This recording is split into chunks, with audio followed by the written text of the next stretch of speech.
Hi, I'm Stacy. And I'm Kristi. If you've ever hit buy on an online course and then watched it sit untouched in your inbox for 6 months or 6 years, you are in the right place. Today, Stacy and I are talking about the course junkie trap.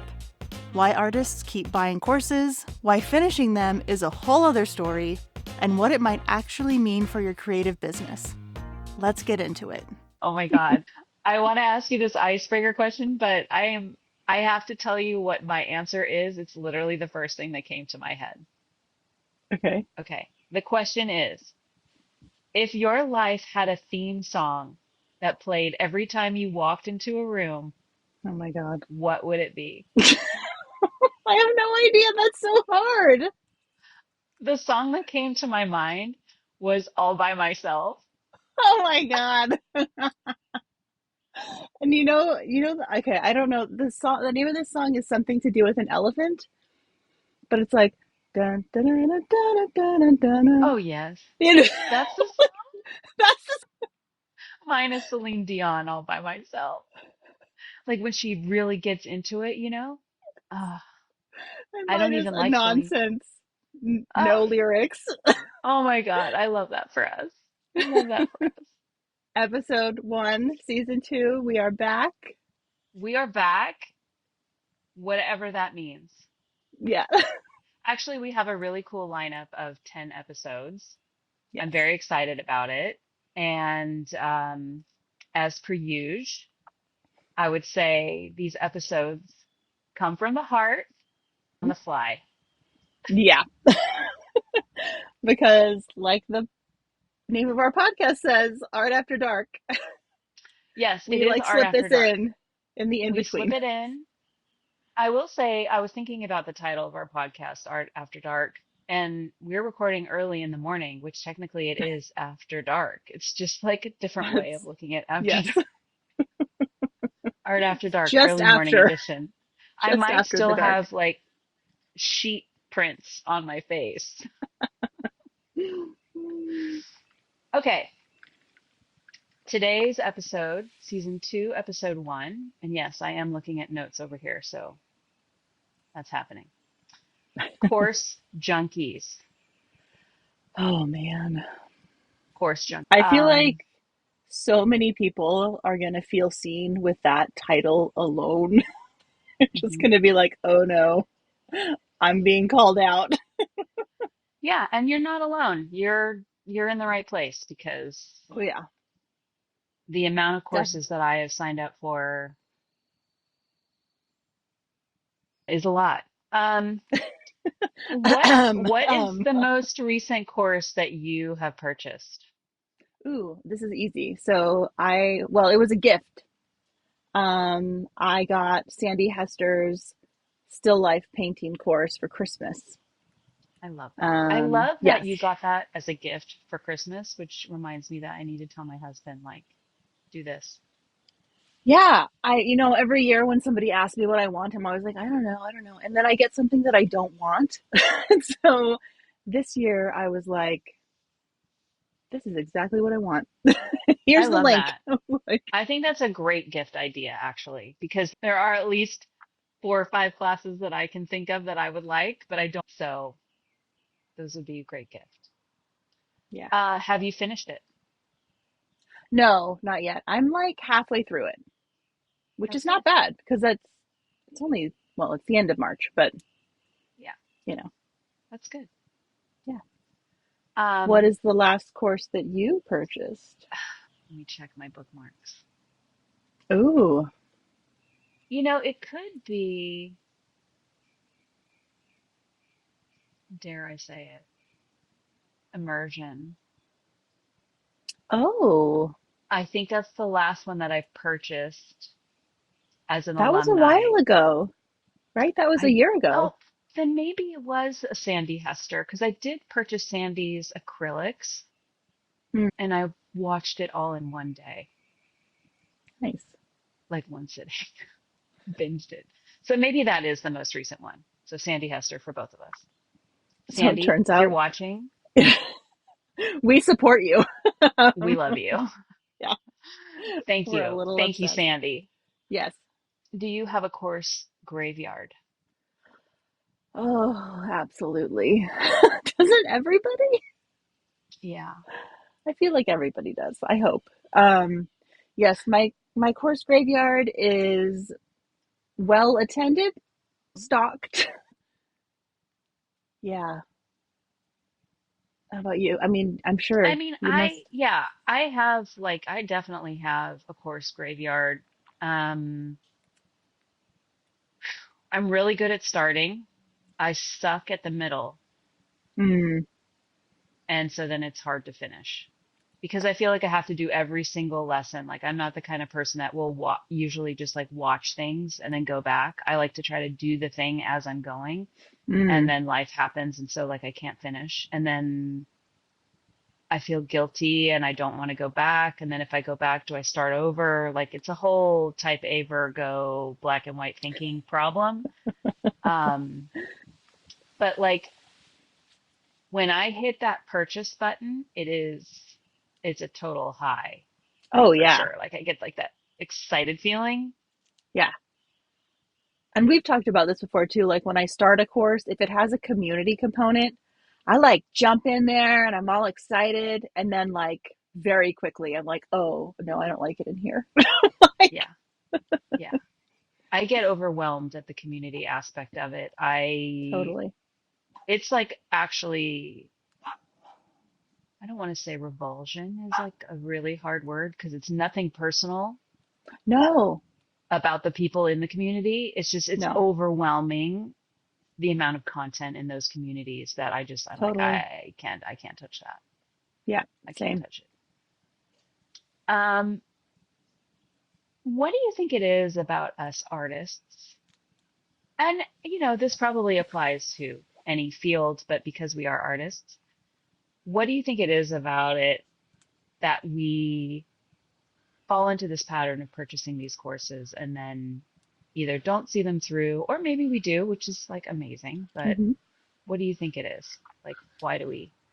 I think it's a few things. So I think I can have a tendency to think I need to learn more before I can do that thing. Like, so when it came to pitching my work, I was like, no, I need to learn more. I need to like figure out how to do this. I need a system. I can't just start on my own. And so I took a course for that. I mean, looking back, that course taught me a lot. I Which probably could have course? used, Do you want to say which course it was? sure. So this course doesn't exist anymore.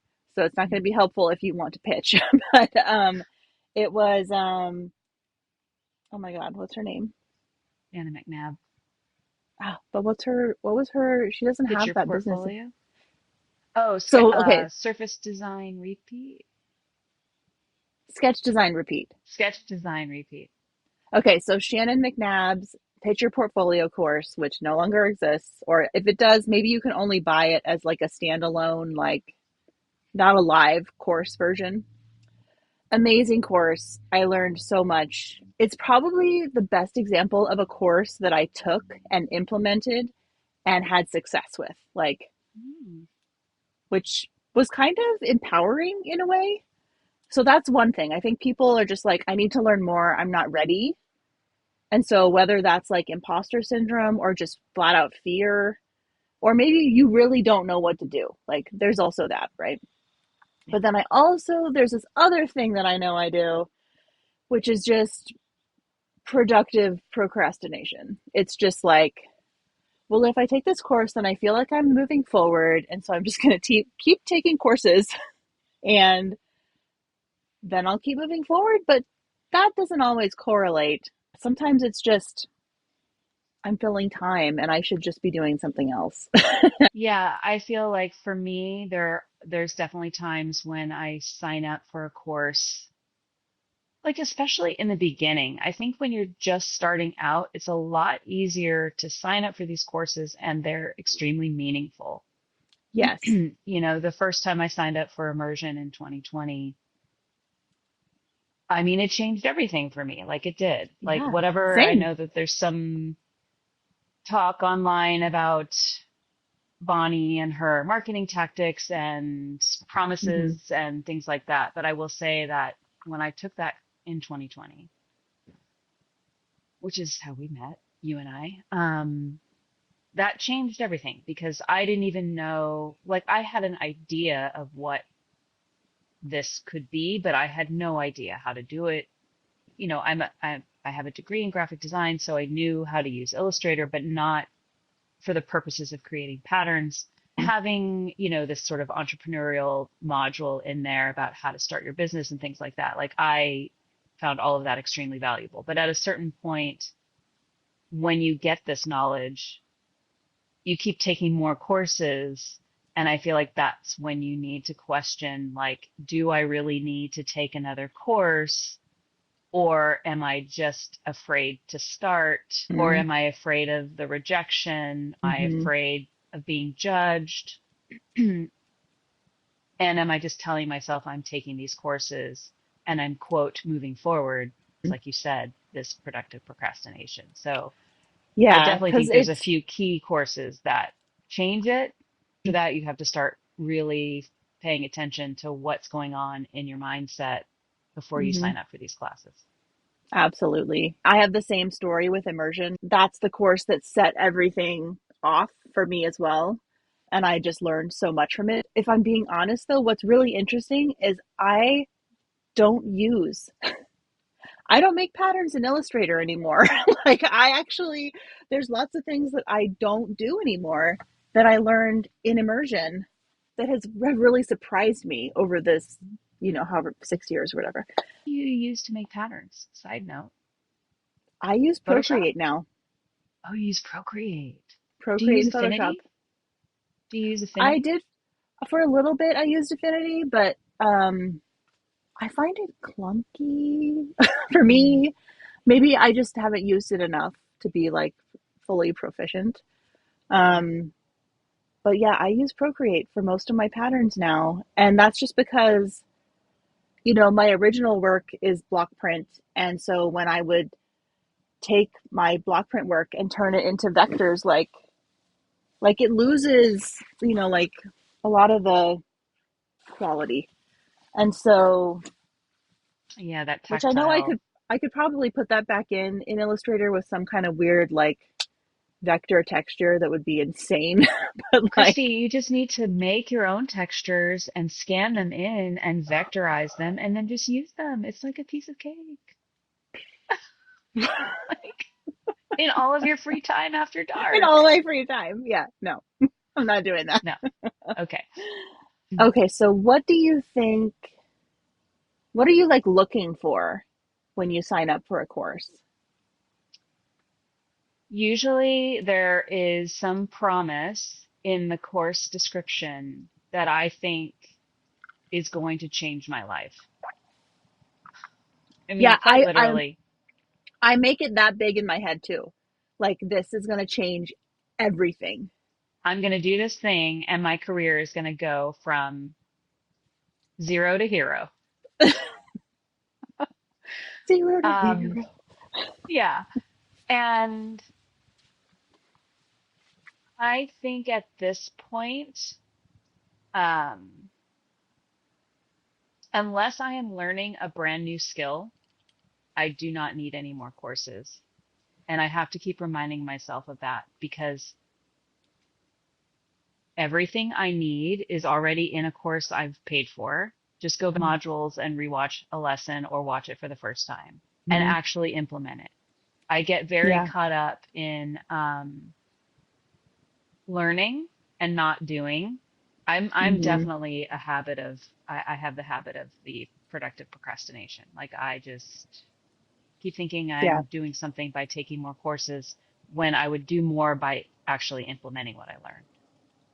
I feel like that is the number one thing about courses is if you don't do the implementation piece, and that's actually the hardest part, right? That's the hardest part of anything is like, I think we're all prone to this, right? We just like absorb like sponges. We're just like, I need to learn more and more and more and more. But if you're not implementing any of that, you're not actually moving forward, Yeah.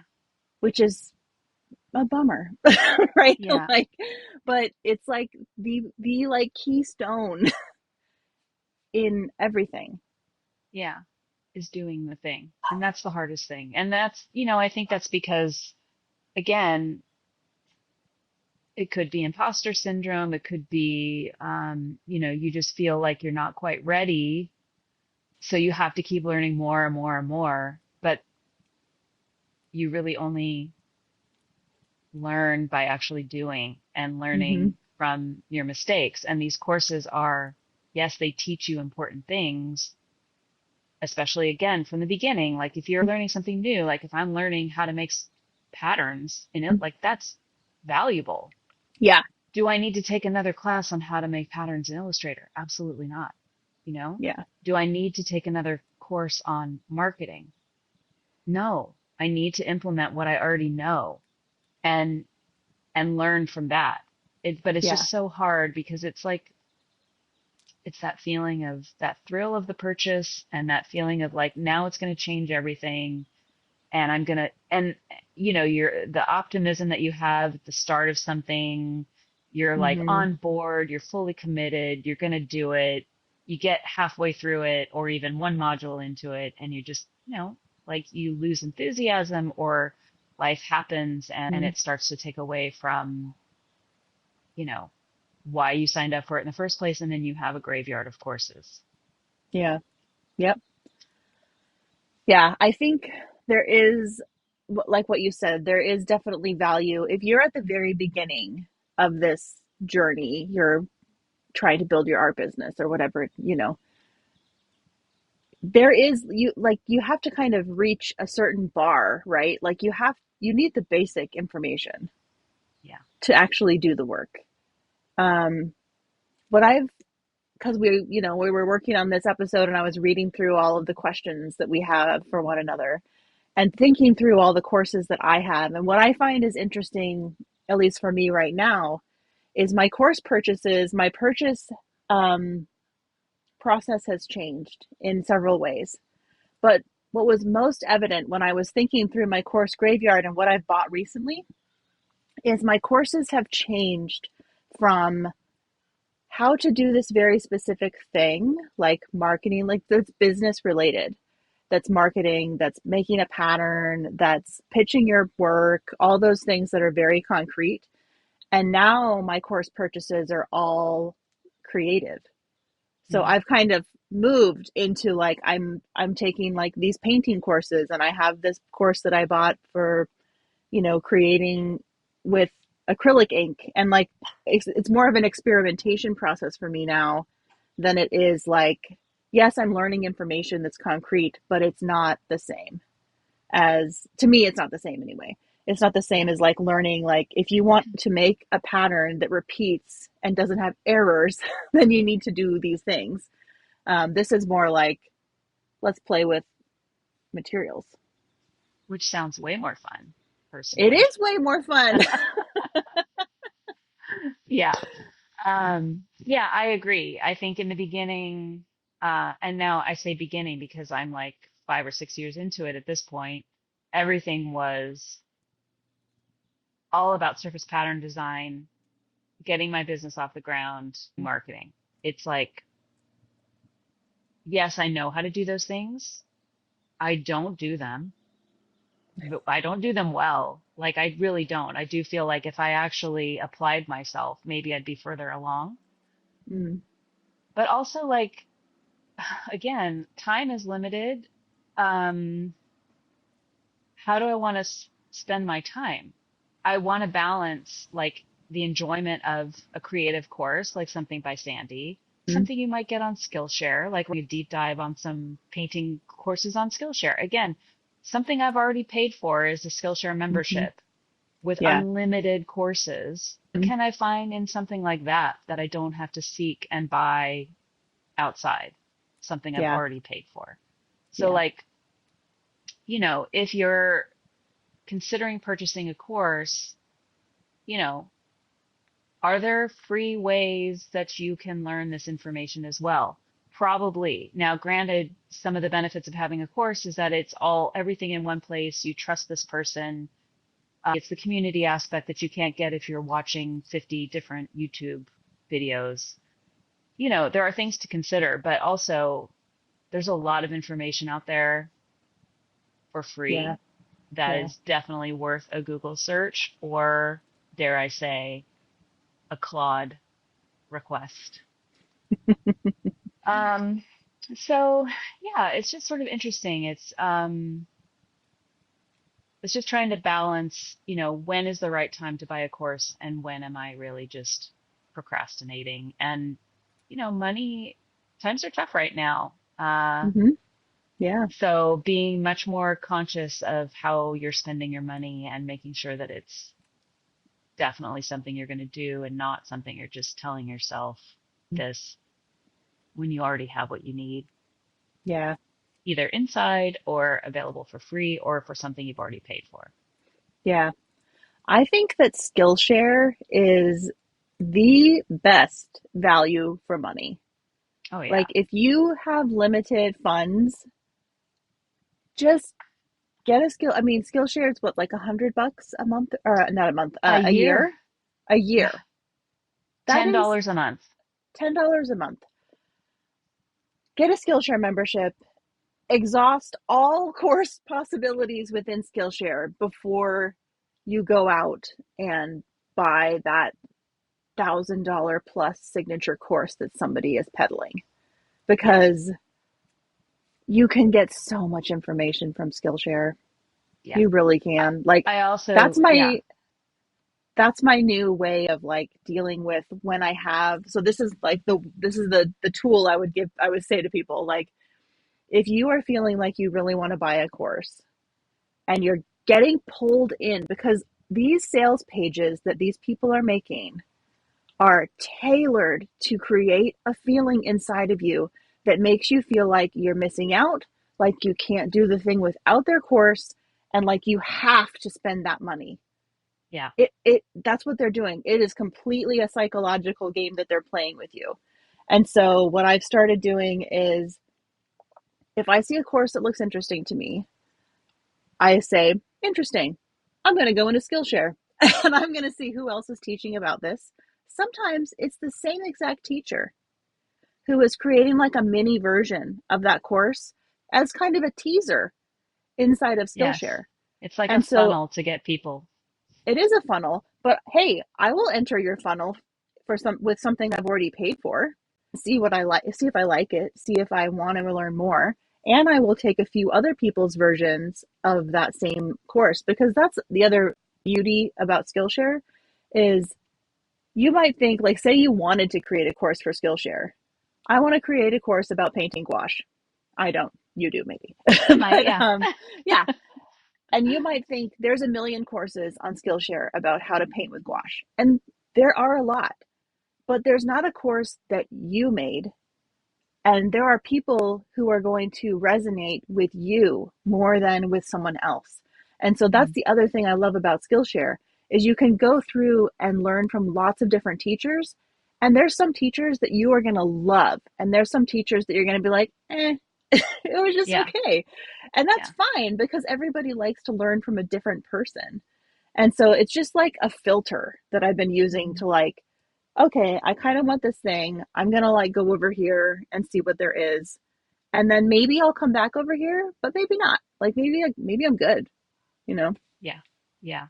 100%. I mean, those sales pages that go on and on and on and on, and the testimonial one after the other.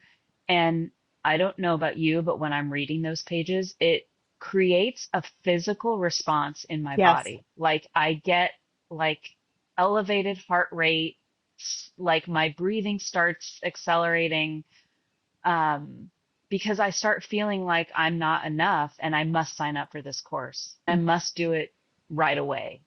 And then Yeah. there's also this scarcity mindset where it's like, if I don't do it now, it's going to be $500 more next year, which Mhm. will be. Yeah. But like, it is very easy to get like wrapped up in that. But this idea of using something like Skillshare, and I don't, other than like YouTube, I don't know what even compares to Skillshare in terms of value for the money. Like obviously YouTube is Yeah. free. I mean, unless you're paying Yeah. for the version with no ads, Yeah. but like Skillshare for 100, $120 a year. And there are some killer teachers on Skillshare. Yeah. Killer. And I mean, I was just actually watching a class last night on acrylic painting, and I was like, is she really giving us this information right now? Like, this is insane. Like, this is something that people would pay for. I have paid for this information, and here it is. I'm already paid for, Yeah. So this is not a paid. Also, by the Yeah. way, Skillshare, We're not this is sponsored by not, Skillshare.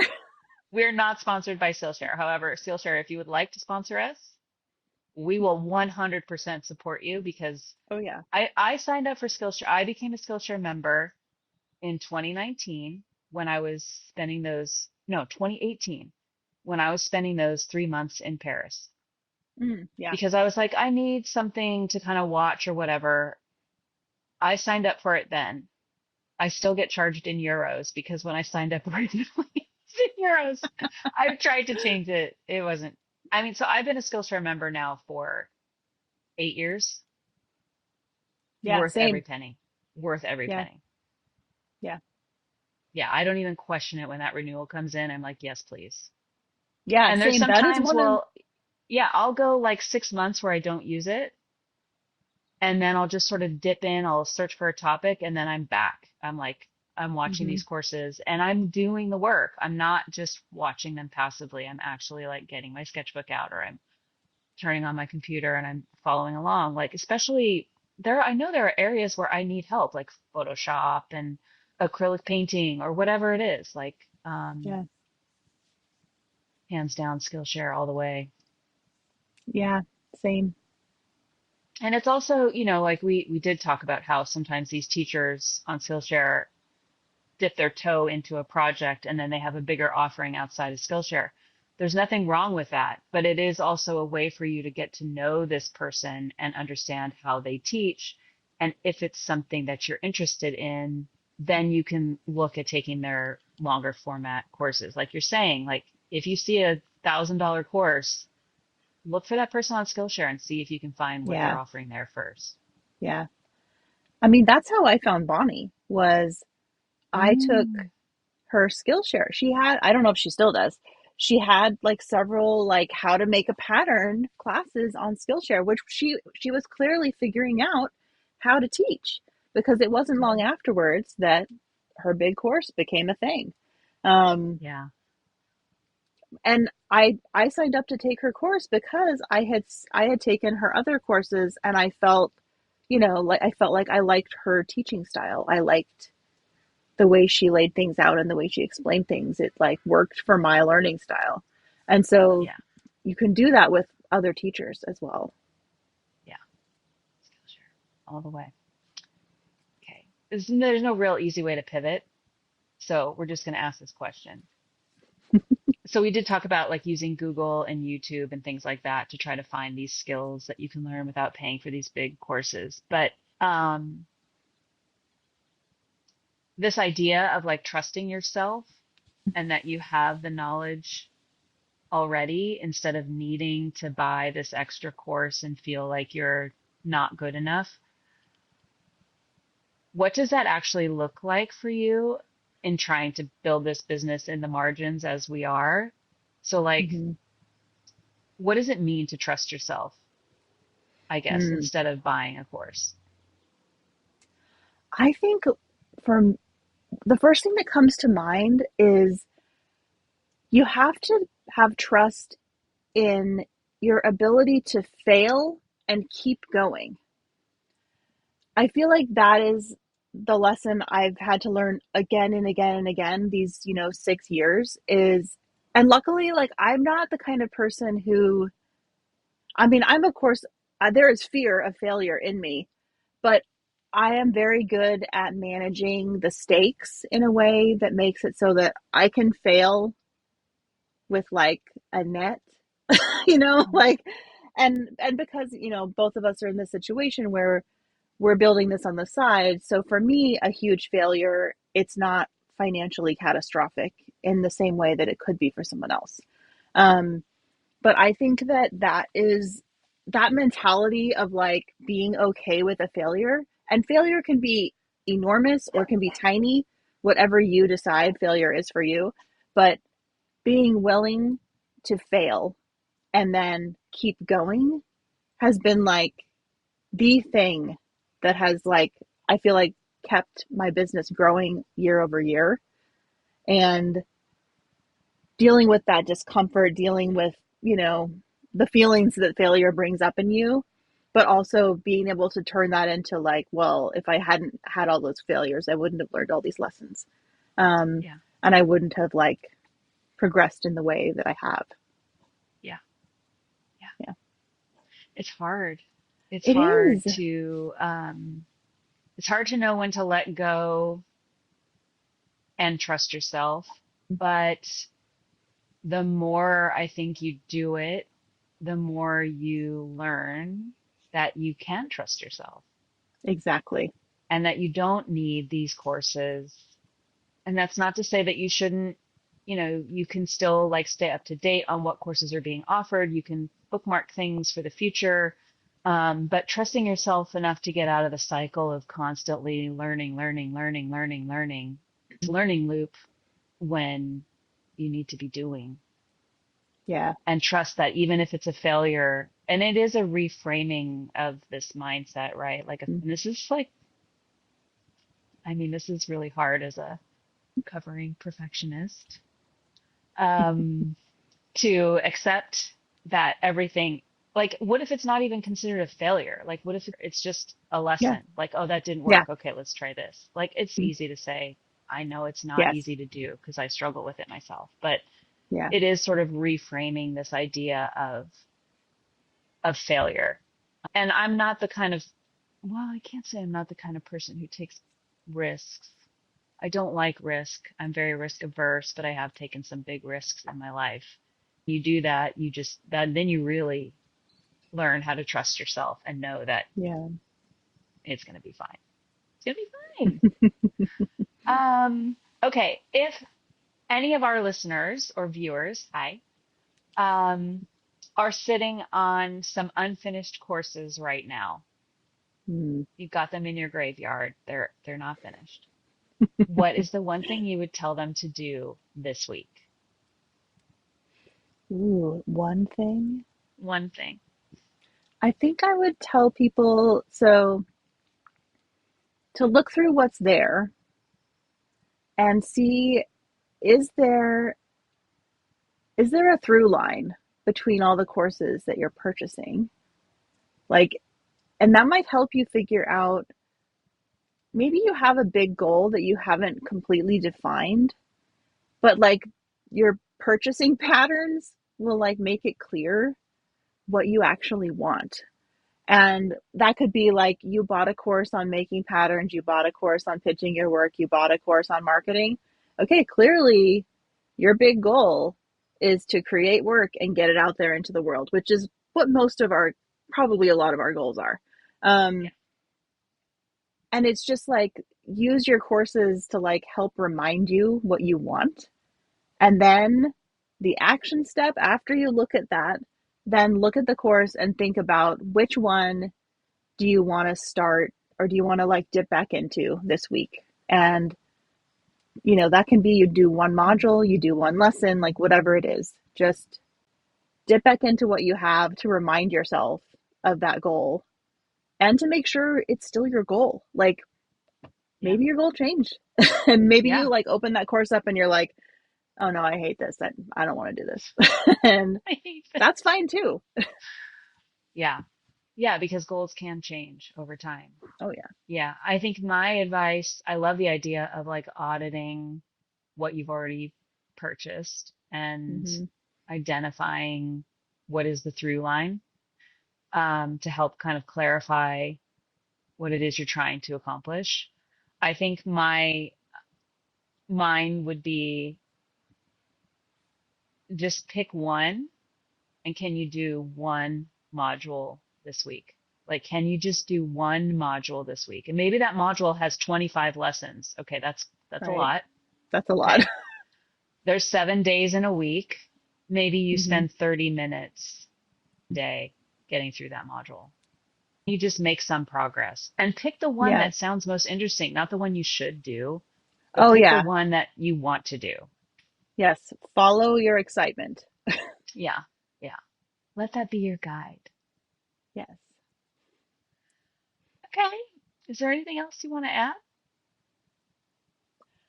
Um, just that it's like what we come back to every almost in every episode, and it's that you are not alone in this. We have all fallen prey to purchasing things that we have not followed through on.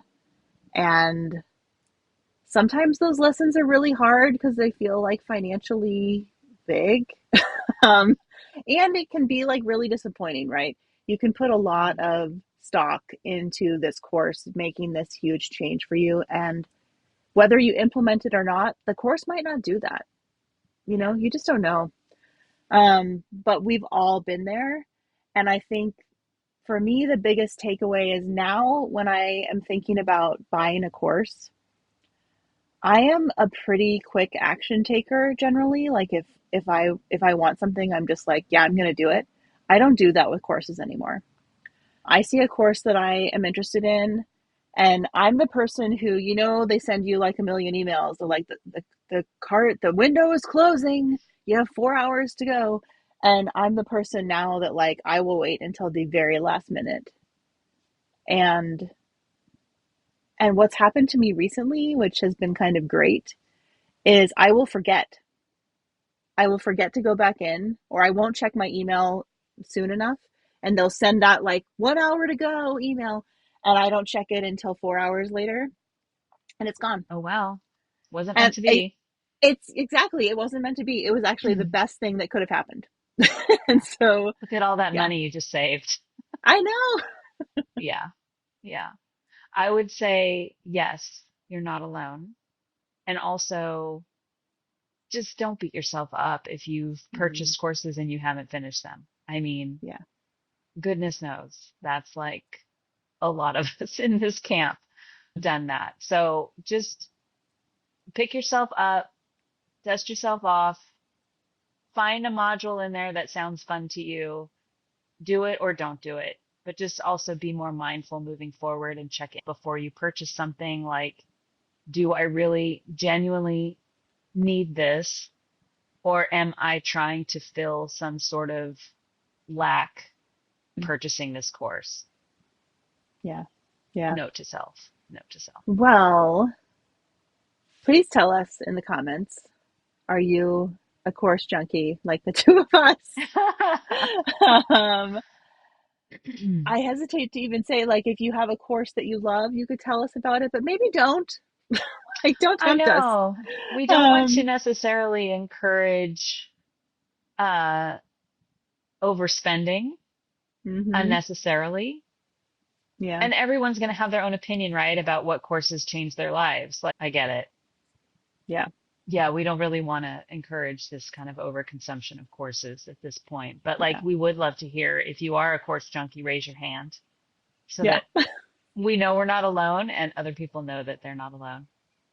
Yeah. All Yeah. right. Well, thank you guys for being here. This is a big two. Yep. Much more to follow. We have a whole 10 episodes planned, so Yeah. stick around. Yeah. We'll see you next time. Thanks so much for listening to Art After Dark. If you connected with today's episode, we'd love for you to subscribe and share it with a friend who's on their own creative quest. And if you want to follow along with our work, you'll find all the links in the show notes. Until next time, keep creating, and we'll see you after dark. What sport would you compete in if you were in the Olympics? Oh my God. Sports that exist currently in the Olympics or sports I could Pick make any up? sport. You can make it up. What sport? They're so hard. Um, I feel like it's like also how would I win at this thing, You right? If have I to want to, win. well, I assume I'm choosing something where I have an unfair advantage, right? So Mm. maybe that's just me like being competitive. But I'm like, what can I do that other people can't do? And so then I'm like, well, like competitive tear mending, like, which would be so boring to Oh watch. my God. It'd just I be like mean, me staring at tiny things and tearing tiny repair papers. is it more boring than curling? I mean, I don't No, know. Curling curling is is apparently very riveting. dramatic. Okay. Curling is riveting. Are you All kidding me? right. All right. I don't even know how you would commentate competitive tear mending. Well, It'd it'd be so have to be boring. like in a really soft voice. Obviously. It would have to be, I'm imagining like the Mighty Wind movie or the Best in Show. Like Oh they'd my have to, God. you need to take it very seriously. Yes. Yeah. Yes. But have somebody who's asking like really awful questions. Yeah. Yeah. What about you? I mean, it's not an Olympic sport, but I feel like I would want to do some sort of like cheerleading dancing. What is Okay. it called when you're in high school? Is it called song or something like that, where you're doing like the cheerleading to music? Oh, we called that drill team Okay, something like that. or dance team. I don't know. One of those. Sure. I feel like that's what I'd want to do.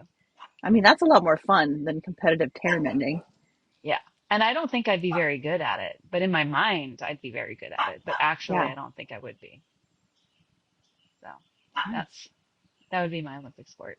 Now I'm just going to be thinking about like, bring it on, Yeah. Stacy. Like,